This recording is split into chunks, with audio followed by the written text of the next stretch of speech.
Assalamualaikum warahmatullahi wabarakatuh. Kaum muslimin, kaum muslimat, jemaah Masjid Al-Ihsan Markas Islami Kabupaten Kampar yang dirahmati Allah Subhanahu wa taala, para pendengar dan pemirsa sekalian, kembali kajian umat bertanya, imam menjawab. Kita lanjutkan setelah melaksanakan sholat fardu isya secara berjamaah.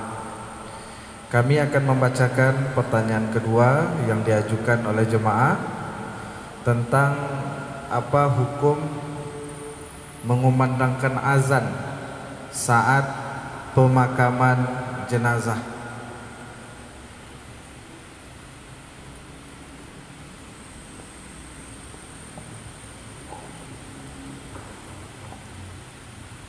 Bismillahirrahmanirrahim.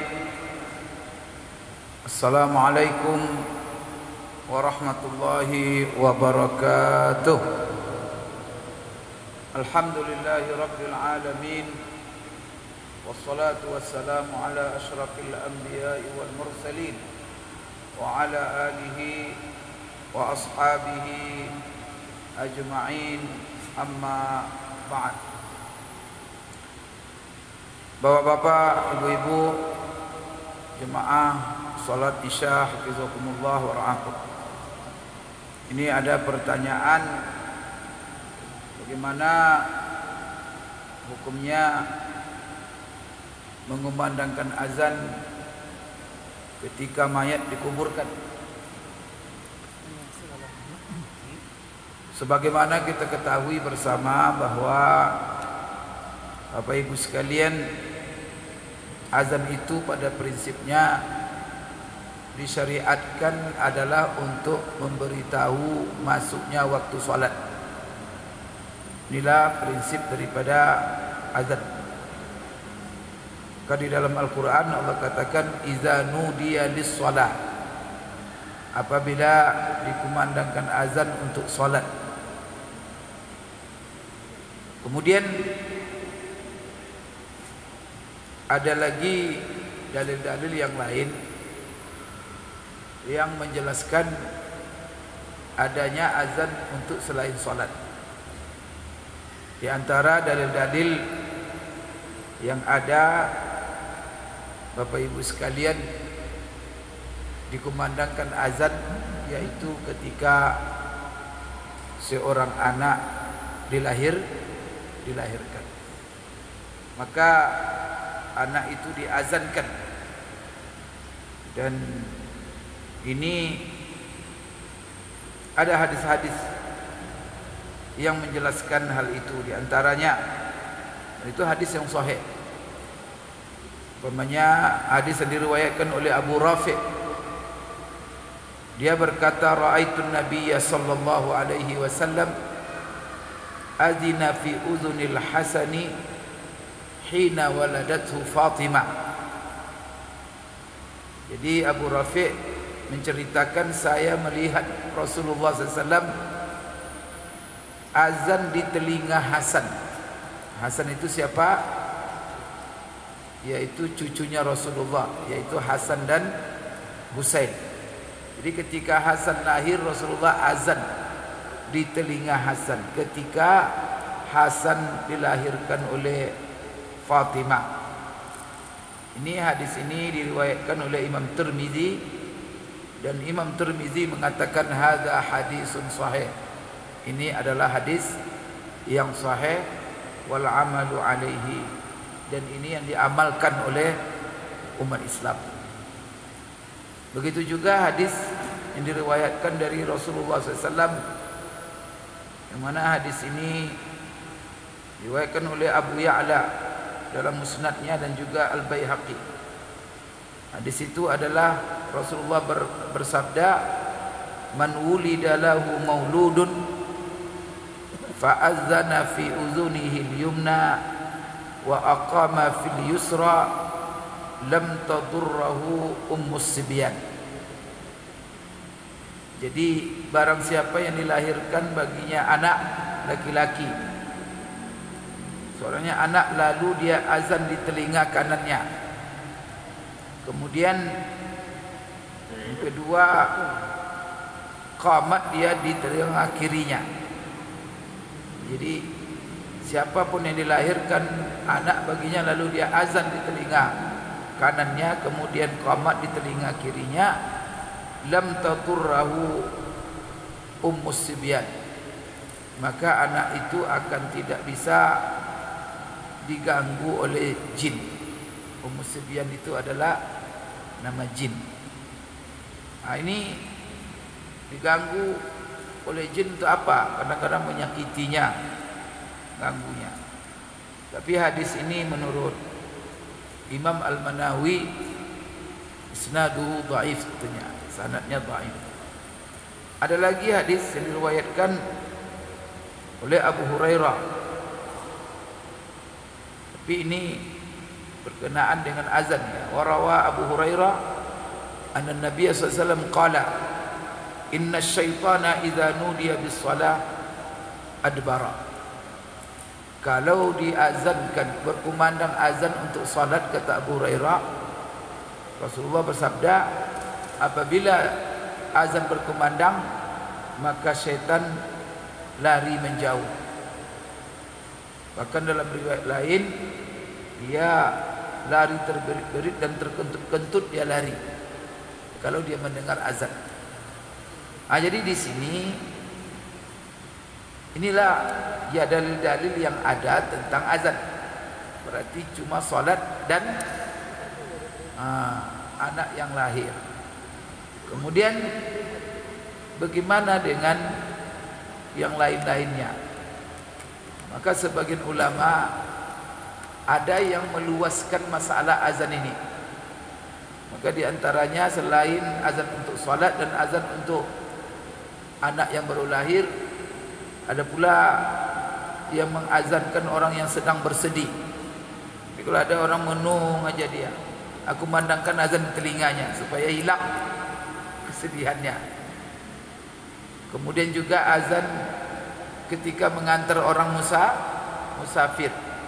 Maka sebagian masyarakat ketika mengantar jemaah haji azan. Ada pula. Kemudian ada pula orang yang azan ketika sesat di jalan, tak tahu jalan pulang, tak kemana arahnya, maka juga azan. Kemudian juga diazankan orang yang kesurupan, mengazankan orang kesurupan supaya setannya berangkat. Kemudian ada lagi azan ketika marah. Kemudian ada pula yang mengatakan diazankan mayat ketika diturunkan ke kubur. Kan itu ditanyakan khusus kepada masalah azan ketika mayat diturunkan ke kubur. Maka di sini apa yang menjadi dalil mereka? Qiyas namanya. Jadi di dalam hadis yang sahih ada disyariatkan azan bagi bayi yang baru lahir. Jadi pas dia baru lahir keluar ke dunia diazankan. Maka begitu juga ketika dia meninggal diantarkan ke kubur. Maka ketika dia lahir dari perut diazankan, masuk ke dalam tanah diazan. Jadi kias kepada azan bayi yang baru lahir. Namun bagaimana pandangan ulama di dalam masalah ini? Maka ini kan sebagian ulama artinya menganggap baik untuk diazankan dalam kondisi-kondisi seperti ini. Namun Bapak Ibu sekalian, ya kebanyakan ulama mengatakan bahwa azan itu adalah ibadah syariat yang mana kita harus membatasi azan itu pada hal-hal yang dibatasi oleh Rasulullah SAW. Oleh karena itu, ya azan itu hanya untuk salat. Yang kedua, azan itu hanya untuk bayi yang lahir. Sedangkan yang lain-lain itu kan ada pula syariatnya kan, maka tidak perlu dia diazankan. Seperti umpamanya ketika seseorang meninggal dan dikuburkan, maka apa yang disyariatkan? Ya disyariatkan banyak berdoa. Kata Rasulullah SAW, apabila kamu, jadi dalam hadis yang diriwayatkan oleh Utsman radhiyallahu anhu, qala kana Nabi sallallahu alaihi wasallam idza faragha min dafnil mayyit waqafa alaihi istaghfiru li akhikum wasalu tasbih fa innahu an yus'al. Jadi apa yang disyariatkan ketika seorang mayat dikuburkan? Doa untuk dia. Maka apa kata Rasulullah apabila selesai Rasulullah SAW menguburkan si mayat, maka di atas kuburan itu dia berdiri dan dia mengatakan kepada yang hadir, mohonlah oleh kalian semua keampunan dosa untuk saudara kamu yang baru dikuburkan. Kemudian mohon kepada Allah supaya Allah mengokohkan dia, memantapkan dia dalam menjawab pertanyaan-pertanyaan malaikat karena dia sekarang lagi ditanya. Maka salah juga orang. Ini hadis yang sahih mengatakan tak ada doa-doa katanya. Kubur langsung pulang. Salah juga. Jadi jangan pernah nanti untuk menghindar daripada yang bid'ah terjebak pula meninggalkan yang sunnah. Nah, maka di sini para ulama rata-rata mengatakan seperti umpamanya Al-Hafiz Ibnu Hajar Al-Haythami, dia menolak. Maka ketika ada di antara ulama memfatwakan azan begini, maka dia bantah. Azan itu tidak ada kecuali pada waktu sholat dan juga untuk bayi yang lahir. Kemudian juga di sini pernah dia ditanya ya, tentang apa hukum azan dan qamat ketika menutup pintu lahat. Maka dia menjawab, ini ulama besar dalam Syafi'iyah, dia katakan huwa bid'ah. Ibnu Hajar Haythami yang berfatwa, dia bilang itu adalah pekerjaan bid'ah. Wa man za'ama annahu sunnah inda nuzulil qubur qiyasan ala nadbiya fil maulud ilhaqan li khatimah fil amr bibtida'i falam yusib wa ayu jami'in bainal amrayn wa mujarrad anna dzaka fil ibtida' wa hadza fil ibtida' la yaqtadi luhuqahu bihi. Jadi itu katanya, dia bilang bahwa mengazankan, mengqamatkan mayat ketika dikuburkan itu bid'ah dan tidak disunatkan. Barang siapa yang berpendapat bahwa itu adalah sunnah ketika diturunkan, dikuburkan, mengkiaskan kepada yang anak yang baru lahir, itu kias yang tidak benar, karena tidak ada relevansi pengikat, sifat yang mengikat antara masalah awal lahir dengan akhir ketika diturunkan ke kuburan. Wallahu a'lam bishawab.